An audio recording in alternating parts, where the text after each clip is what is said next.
Malam Pak, nama saya Rahim Suragi dengan NIM 11S24019. Di sini saya ingin menjelaskan tentang praktikum. Di sini ada bagian B-nya.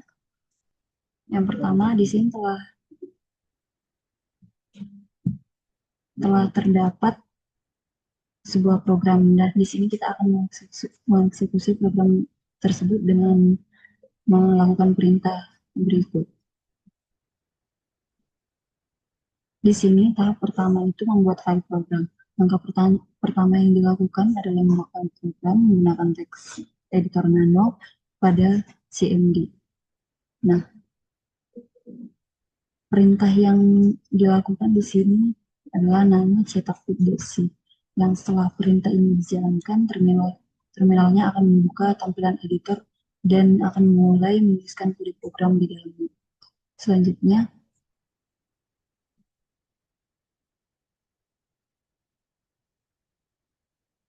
di sini pada kode program ini terdapat header anis.h dan header ini berfungsi untuk menyertakan pustaka yang menyediakan fungsi-fungsi POSIX seperti getBit dan getBit. Tanpa header ini, compiler tidak akan mengenali kedua fungsi tersebut dan programnya akan gagal kompilasi. Dan selanjutnya di sini terdapat header stdio.h yang berfungsi untuk menyertakan pustaka yang menyediakan fungsi printf, yaitu fungsi yang kita gunakan untuk mencetak teks ke layar terminal.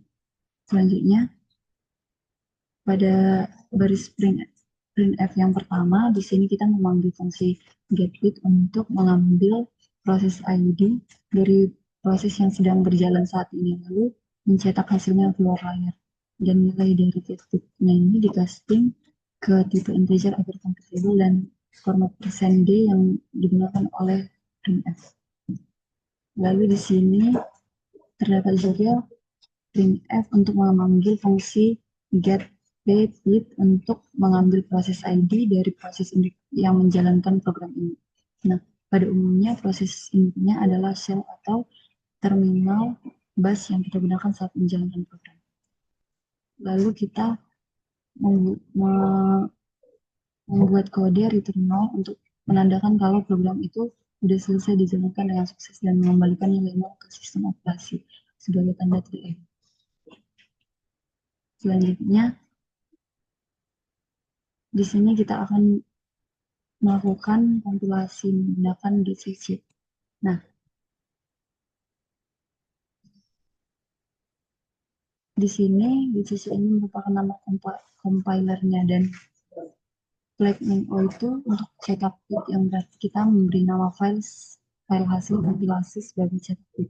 Dan cetak bit.c-nya ini merupakan file sumber yang dikompilasi. Setelah kompilasinya berhasil, terbentuk file executable yang bernama cetak file di direktori yang sama.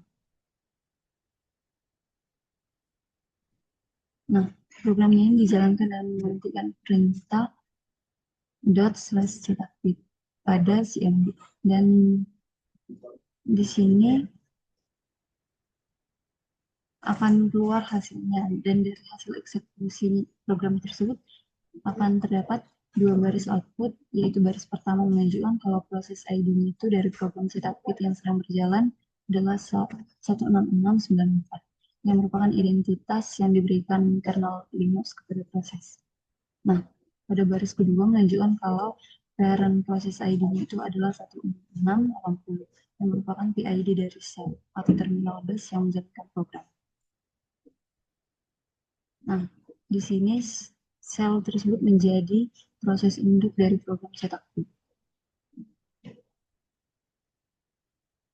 Untuk perbedaan antara getBit dan getBit, di sini getBit itu merupakan fungsi yang mengembalikan proses ID dari proses itu sendiri yang sedang berjalan. Nah, jadi ketika program cetak bit itu memanggil getBit, ia mendapatkan identitasnya sendiri. Nah, fungsi ini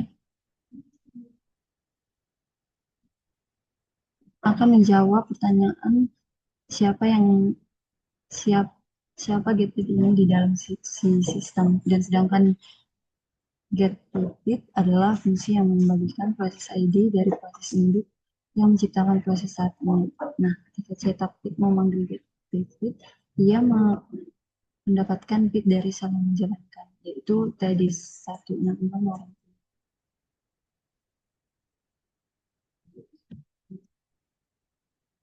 Nah, pertanyaan yang kedua, kenapa bit itu selalu berbeda di setiap eksekusi? Bit yang ditampilkan itu akan selalu berbeda karena bit Linux mengelola bit menggunakan sebuah counter global yang sifatnya hanya bertambah dan tidak pernah berkurang selama sistemnya itu berjalan.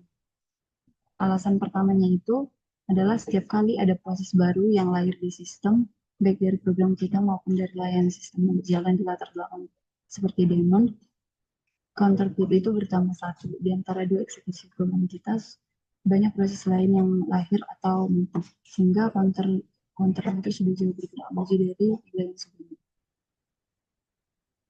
Alasan lainnya itu bit yang sudah dipakai adalah proses yang telah selesai, tidak langsung dikembalikan untuk dipakai ulang. Selanjutnya pada bagian kedua di sini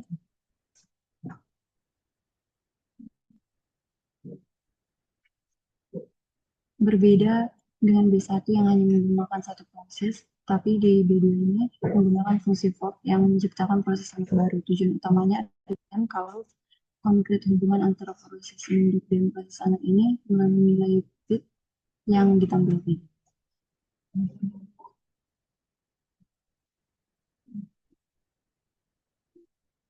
Di sini terdapat header tambahan yang menyediakan tipe data bit. Tipe ini merupakan tipe data khusus yang dirancang oleh sistem operasi untuk menyimpan nilai proses ID secara portable di berbagai arsitektur sistem. Selanjutnya, kita mendeklarasikan variabel bernama bit dengan tipe bit. Variabel ini nantinya akan menyimpan nilai kembalian dari fungsi for. Nah, pada baris bit sama dengan